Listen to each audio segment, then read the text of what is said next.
So are you ready to like really get into some fascinating stuff? Today we're taking a deep dive into Donald Trump's vision for America. Oh, yeah? Specifically through his Patriot of the Year speech. Okay.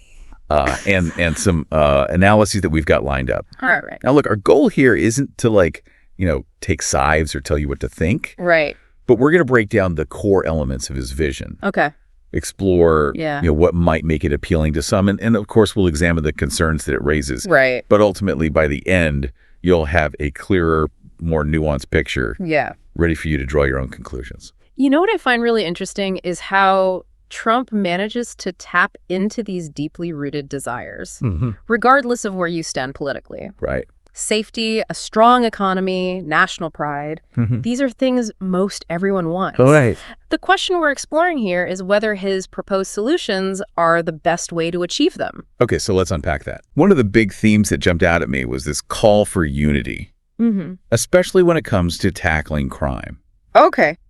He even talks about bipartisan efforts, specifically mentioning the need to address crime in Democrat-led cities. Yeah. On the surface, that sounds promising, right? It does, but it's worth digging a little deeper. Okay. Can you truly call for unity while simultaneously placing the blame for those very problems squarely on the shoulders of the people you're supposedly trying to unite with? There's a real tension there, and it makes you question how genuine that call for collaboration really is. Right. Think about it. What happens when someone constantly tells you you're the problem, then asks you to help them fix it? Yeah. It doesn't exactly inspire trust or a willingness to work together. Yeah, I see what you mean. Yeah. It's like saying, let's all work together to fix this mess you created. Right. Not the most effective way to build bridges. Not really. It does make you wonder about the sincerity of the unity message. Yeah. What do you think is going on there? Is this a calculated political strategy or something else? It's hard to say for certain, but it's a tactic that has been used throughout history. Okay. By identifying a common enemy, a them responsible for the problems, you create a sense of solidarity of us against them. Right. This can be a powerful way to mobilize support, even if it comes at the expense of genuine unity and cooperation. That's a really interesting point. It shifts the focus away from policy specifics and towards a more emotional appeal. Yeah. And that seems to be a recurring theme with Trump. I think so. We see it again when he talks about the economy constantly circling back to his past wins. Record low illegal immigration rates, economic highs during his presidency. Yeah. It's almost like he's saying, look, my policies worked before they'll work again. No need to overthink it. There's definitely that element of nostalgia, a longing for a perceived simpler, better time. Right. And while those economic successes were tangible, it's crucial for us to think critically about the context. What conditions led to those successes? Was it solely due to Trump's policies, or were there other factors at play? And perhaps more importantly, can those same policies be replicated in today's vastly different global landscape? Yeah. The world has changed a lot in the past few years, and what worked then might not be the magic bullet now. Right. It's like trying to use an old map to navigate a new city. Yeah, exactly. Sure, some landmarks might still be there, but the streets have changed. There are new buildings, new challenges. Yeah. You need more than just a nostalgic roadmap. Right. You need to adapt to consider new information and perspectives. Exactly. And that's something we'll keep exploring as we delve further into Trump's vision. Well, You've given us these sources about his plans for America, so let's continue to unpack them together and see what we find. right. Sounds good. Okay. Picking up on that idea of nostalgia, it's fascinating how often Trump's vision harkens back to a simpler time in America. Yeah. He talks about restoring a sense of pride, one rooted in traditional values and a clear national identity. It's a powerful message, especially for folks who feel like those things are slipping away. Right. What are your thoughts on this, listener? Does this idea of returning to a more traditional America resonate with you at all? I can definitely see the appeal. Yeah. There's a certain comfort in the familiar, in the idea of returning to a time when things felt more stable, more certain.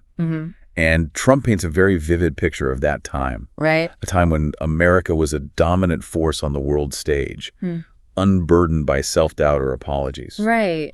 There's a real yearning for that sense of unchallenged strength, and leadership. Yeah. But the question we have to grapple with is whether that yearning is a realistic foundation for building the future. Right. The world has moved on, hasn't it? Yeah. We're facing new challenges, new complexities. Can we really address those challenges by clinging to the past? That's the crux of it, isn't it? Yeah. Nostalgia can be a powerful motivator, but it doesn't necessarily translate into sound policy. Yeah. Governing requires more than just good feelings and a longing for simpler times. Right. It demands pragmatism, a willingness to adapt to evolving circumstances. Yeah. Otherwise, it's like trying to fit a square peg into a round hole. Precisely. Yeah. You can't solve 21st century problems with 20th century solutions. And while appealing to emotion and a shared sense of history can be effective in rallying support, it doesn't guarantee effective governance. Right. Take immigration, for example. Okay. Trump consistently calls for strong borders and strict enforcement.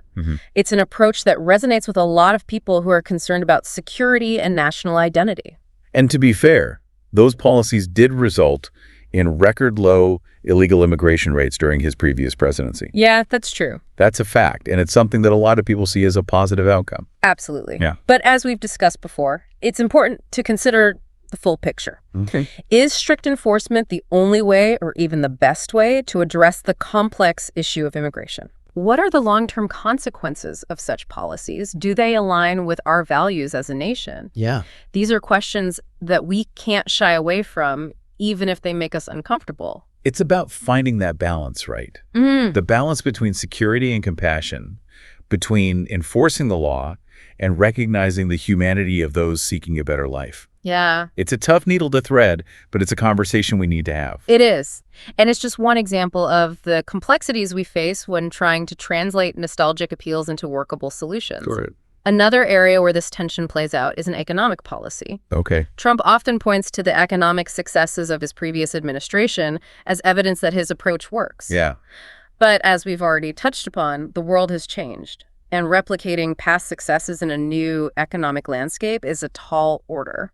It's like assuming that what worked for your parents will automatically work for you. Yeah. Times change, circumstances change, and we need to be willing to adapt our approaches accordingly. Exactly. And that's where critical thinking comes in. We need to move beyond the slogans and the sound bites to delve deeper into the substance of the proposed solutions.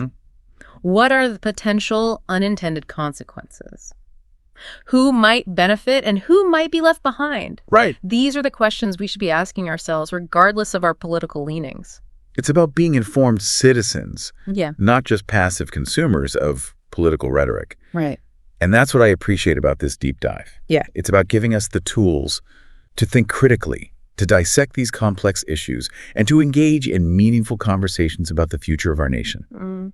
Now, speaking of meaningful conversations, I think it's time for us to move on to the final part of our deep dive. Okay. We've laid the groundwork, explored some key themes, and now it's time to bring it all together. So, as we've been unpacking these sources about Trump's vision, it's become clear that there's a lot more to it than just policy proposals. Right. It feels like he's tapping into something deeper, a kind of emotional core Yeah. that resonates with a significant portion of the American public. I think you're spot on. It's not just about the specifics of what he's proposing. Right. It's about the narrative he's weaving. Yeah. A narrative of a return to greatness, of reclaiming a lost sense of pride and power. And that narrative has a powerful pull, especially for folks who feel like the America they grew up with is slipping away. Exactly. He's speaking directly to those anxieties and frustrations. Yeah.